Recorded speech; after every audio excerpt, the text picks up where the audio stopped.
Everybody, just wanted to check in with some thoughts on Tuesday morning.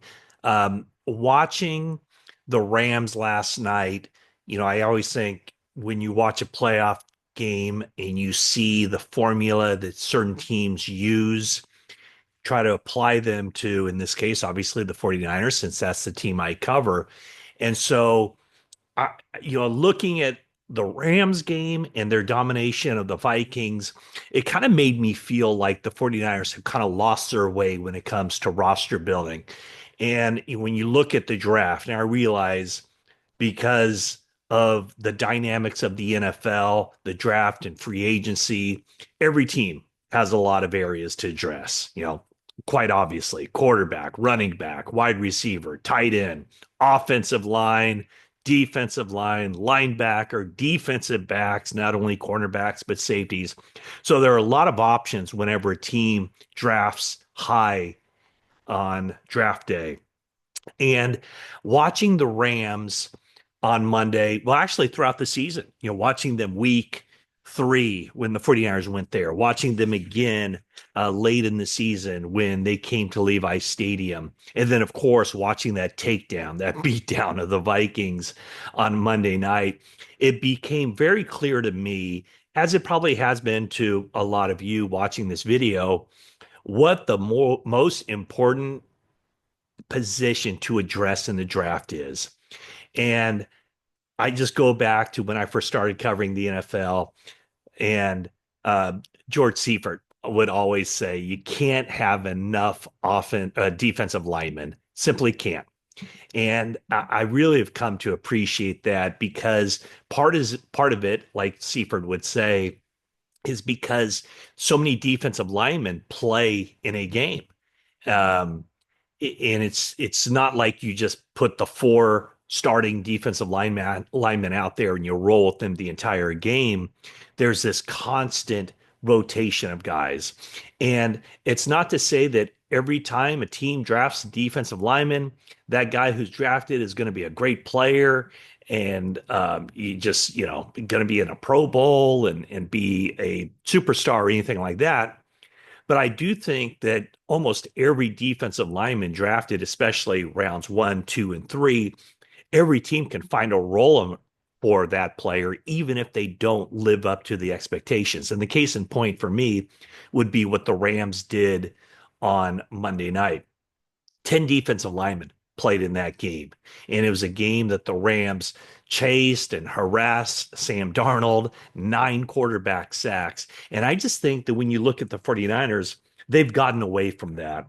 And um, and I think that, before we look at what the 49ers have done in recent years, let's first take a look at the Rams approach. Like I said, 10 defensive linemen played. And, some of these guys are listed as outside linebackers, but hey, they're front seven players. They're guys who play on the line of scrimmage. And so I just look back. In 2024, they used a first round pick on Jared Verse. In 2000 last year, a second round pick, Braden Fisk, defensive tackle, second round pick in 2024. You look at 2023, first round or third round pick on Byron Young, a third round pick on Kobe Turner, seventh round pick on Desjuan Johnson, and just go on and on and on. I mean, 2021, a fourth round pick on Bobby Brown. Um, they have these young guys on their defensive line. And so I'm just looking recent draft picks: one, two, three, four, five, six, seven defensive linemen who contributed in the game Monday night, not including, I should say, an undrafted free agent in 2020, Michael Holt.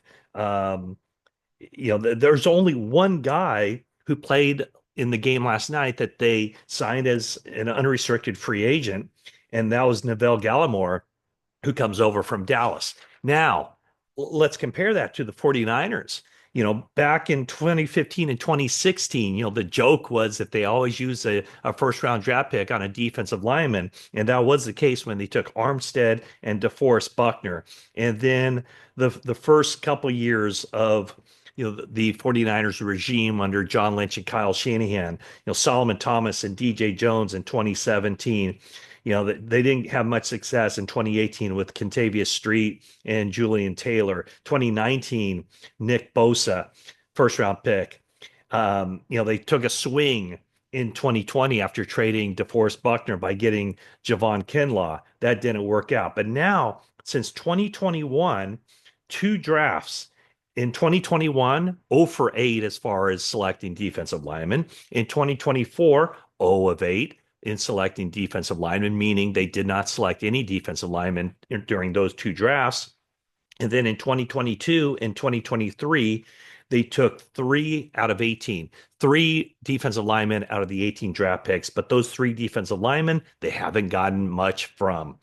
Robert Beal, a 5th-round pick in 2023. Drake Jackson, a 2nd-round pick in 2022, who's been really damaged by injuries. He hasn't really contributed at all. And then Kalia Davis, a 6th-round pick. So where the 49ers have kind of struck out is that they haven't done the necessary investment of draft capital in the defensive lineman. And that's an area where I think this year, that's where the focus has to be. Defensive tackle, defensive end. 49ers need to replenish that defensive line. They spent big money on Javon Hargrave, and that didn't work out. He will be a free agent when the new league year starts. But, that's where the 49ers have to get back to as far as building the defensive line, getting a lot of bodies in there, a lot of players, a lot of chances, take a lot of swings at defensive line, and that is definitely a lesson that they can learn from the LA Rams, as far as how the Rams have built their defense. I mean, that defense is young, it's deep, it's dynamic, it's aggressive. I mean, they are no joke. And it's not a whole lot of big time names. It's not, the names that just jump off the page. Jared Verse being the only first round draft pick during that period that the Rams have built with their defensive line. So, to me, that's the focus. And probably every mock draft I do from here on out will include the 49ers taking a defensive lineman in the first round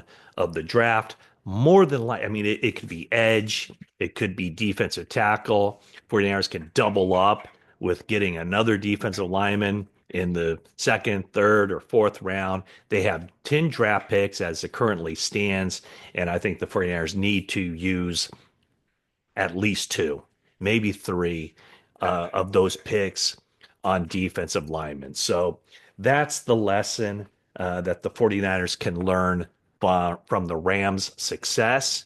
The Rams seem to be built very strongly. They have staying power because of their young defensive linemen, and the 49ers, I think the future for them is obvious. Defensive line is the number one priority 49ers must address in this draft. And they don't need to go sign guys, free agents. You're spending more than what those free agents typically give you. They tried it last year. They did acquire Malik Collins in a trade. They signed Jordan Elliott. But what they need to do is invest in the draft and get young defensive linemen out there. Because I said, if you have 10 defensive linemen on your roster, you can find a way to get them all on the field in specialized roles or maybe big time roles, and they all can contribute. All right. Thanks for watching this video. And that's it for now.